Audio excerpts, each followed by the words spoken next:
Dikisahkan Ci merupakan seorang wanita lulusan SMA yang berdedikasi tinggi untuk hidup dalam kebahagiaan. Dia adalah anak sulung dari 9 bersaudara yang memiliki pandangan skeptis mengenai negara ini. Ci percaya bahwa di negara ini harus memenuhi syarat untuk didengar dan syarat untuk berbicara.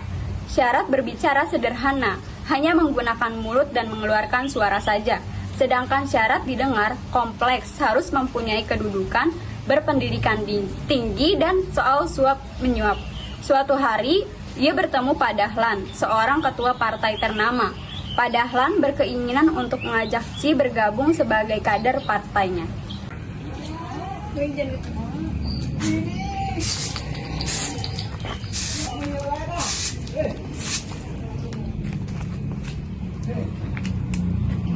Halo Ci, apa kabar? Saya dengar kamu baru lulus SMA ya?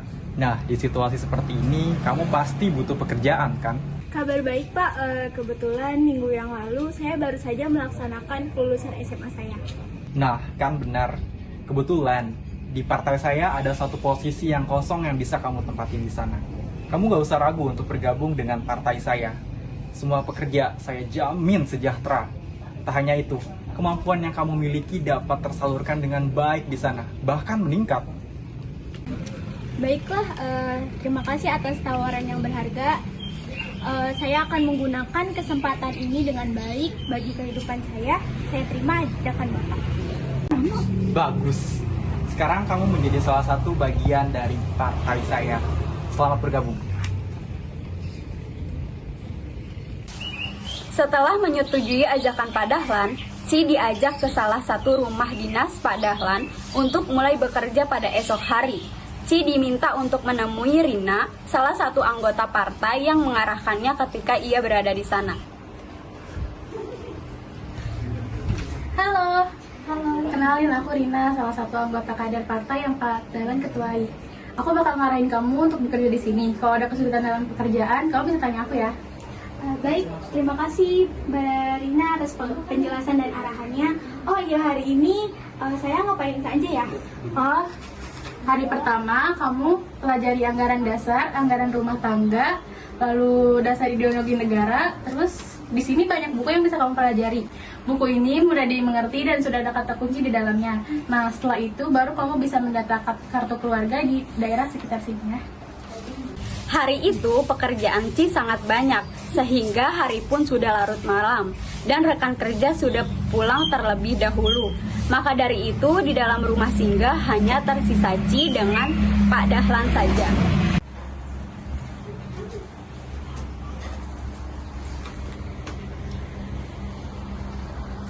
Ci, saya lihat-lihat, kamu kelihatannya lelah banget ya.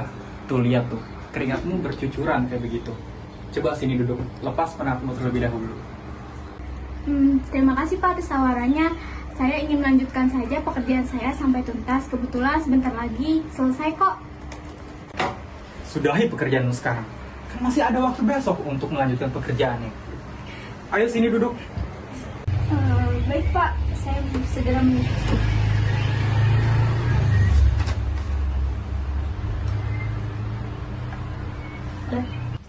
Setelah Ci menghampiri Pak Dahlan, tak disangka ia melakukan hal yang tidak senonoh. Awalnya dari gerak matanya melihat bagian tubuh yang tak seharusnya dilihat oleh khalayak insan. Lalu Pak Dahlan mulai memegang bagian tubuh Ci tanpa persetujuan antara kedua belah pihak. Ci diam membeku melihat perlakuan Pak Dahlan yang tidak dipikirkan olehnya. Tubuhnya terus membeku, tatapannya begitu kosong, raut wajahnya sangat penuh ketakutan dan tekanan. Sampai pada bagian terparahnya, Pak Dahlan menyetubuhi Ci hingga hamil. Info tersebut sangat mengejutkan Ci. Ia depresi akan hal itu. Seperti peribahasa, sudah jatuh tertimpa tangga, Ci dihadapkan dengan pilihan yang sulit. Ia ingin melaporkan semua tindakan Pak Dahlan pada warga. Namun, ia tahu hasil yang ia terima ketika memilih pilihan itu, warga lebih percaya pada seorang dengan latar belakang yang tinggi. Apakah Bapak menutup mata terhadap apa yang Bapak lakukan selama ini? Sampai-sampai Bapak tidak sadar bahwa di tubuh saya ada darah daging Bapak sendiri. Sudah 3 bulan lamanya perlakuan Bapak membuat saya seperti ini. Maksud kamu apa ngomong seperti itu?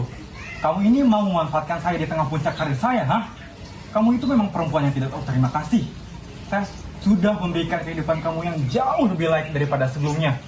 Saya juga sudah memberikan kepada kamu 1 unit sepeda motor. Saya rasa itu imbalannya sudah sangat cukup, bahkan lebih. Pekerjaanmu juga tidak akan berhasil tanpa amplop yang digunakan untuk menyuap warga. Tega sekali Anda berbicara keji seperti itu. Di mana hati nurani Anda? Saya hanya Stop! ingin... Saya bilang berhenti bulan sialmu itu. Jika kamu terus mengoceh, saya akan melaporkan kamu kepada pihak yang berwajib dengan tuntutan pencemaran nama baik. Sudah berapa banyak laki-laki yang sudah kamu tiduri?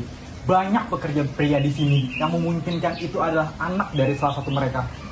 Keluar kamu! Tangis dari Ci menderu, membanjiri wajahnya. Ia tidak menyangka bahwa Pak Dahlan memperlakukan dia sejauh ini. Hanya demi mengisi panci nasi kosong saja, Ci harus menghadapi kenyataan yang pahit.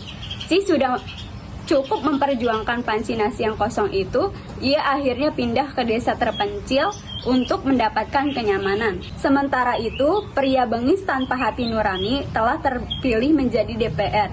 Beberapa bulan berlalu, Pak Dahlan kemudian mencalonkan sebagai presiden. Suatu hari, Pak Dahlan mendatangi desa yang ditinggali oleh Ci dengan melakukan kampanye dengan membagikan sembako. Selamat pagi wargaku. Di hari yang cerah ini, mari kita sambut pada hal yang berbahagia. Ada sembako gratis yang bisa diambil oleh kalian semua. Silakan, jangan berebut, semua akan kebagian. Namun, kondisi tidak terkendali. Warga membludak mengantri sembako. Dari kejauhan, terlihat seorang anak yang sedang bermain. Terdengar suara berulang, berasal dari toa. Sembako gratis, sembako gratis. Sembako itu kan isinya beras, kan lumayan buat ibu di rumah. Panci nasi aku kan kosong terus. Bocah 5 tahun itu mengoceh dengan sendirinya, dengan penggunaan bahasa yang tak lazim dipakai di umur sekian. Ia telah didewasakan oleh keadaan, karena sehari-hari hidupnya dengan kekurangan. Permisi Bu, Pak. Mau.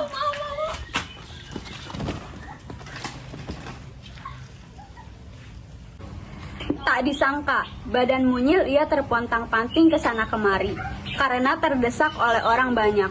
Nining tidak kuasa lagi mengontrol dirinya. Ia sudah teriak minta tolong, namun warga hirau.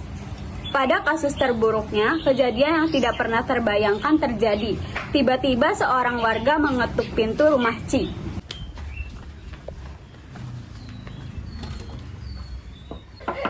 Ci, Nining, anakmu sekarang dibawa ke puskesmas desa.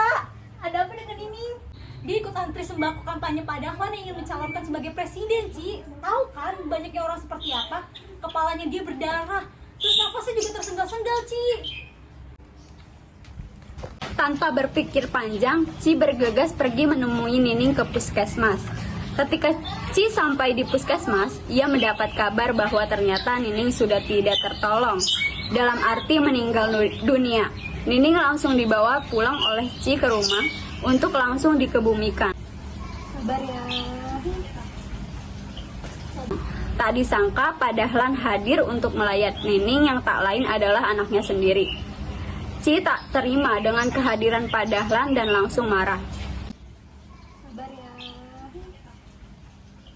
Sabar. Yang tenang Misi. nih. Ngapain Anda kesini? Pergi. Dahulu Anda butakan saya dengan janji palsumu.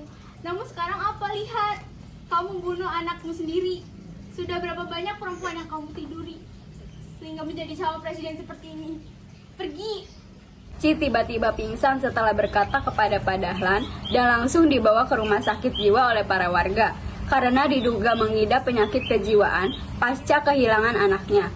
Warga menyangka bahwa Ci sudah tidak waras atas perlakuannya tersebut kepada Pak Dahlan. Setelah itu, Ci merasa di kehidupannya hanya ia seorang diri dan panci nasi kosong saja.